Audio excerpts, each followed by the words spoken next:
Hello, this is Dr. David Oster, and this is a presentation of an ankle fracture with a dislocation that I surgically treated in the last several years. So ankle fractures are relatively common, and the ankle is comprised of the tibia, fibula, and the talus. The tibia is the bone that goes from the ankle to the knee and is the main bone of the lower leg. The fibula is on the outer aspect of the ankle. On the right ankle it would be on the right side, and the talus fits between the tibia and the fibula and fits in what's called the mortise.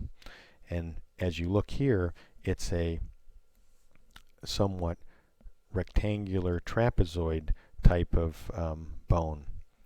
If the ankle is fractured, it's important to reduce the talus in an anatomic position under the tibia, and the black line there shows the joint line of the fibula and the tibia, and that talus needs to fit in there symmetrically.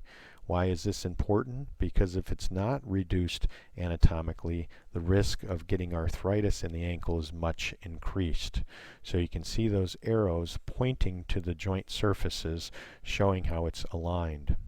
Now, ankle fractures may occur with an inversion injury.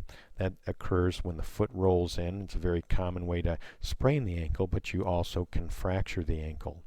It may also occur when the foot's planted and a rotational force occurs, so that the upper bone, the tibia, rotates around the talus, and this causes a fracture to occur in the ankle. The other way that a fracture can occur is with a compression force, such as jumping down off a ledge or a wall or a building and then landing on the ankle and compressing the talus against the upper bone or the tibia. So this is a patient that sustained a ankle fracture dislocation after jumping off an object and then landing wrong. So this is the front view of the ankle. This would be a right ankle, and this is what it should look like on the right hand side of the screen. So the tibia has been fractured on the right hand side, the talus is in the center, and the fibula on the left hand side is outlined as fractured.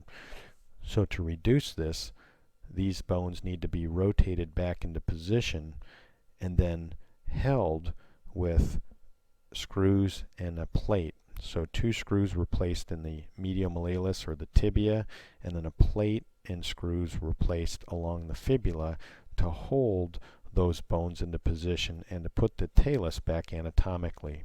So this is what it looked like with surgery. This is a radiograph after surgery with the plate and the screws in place.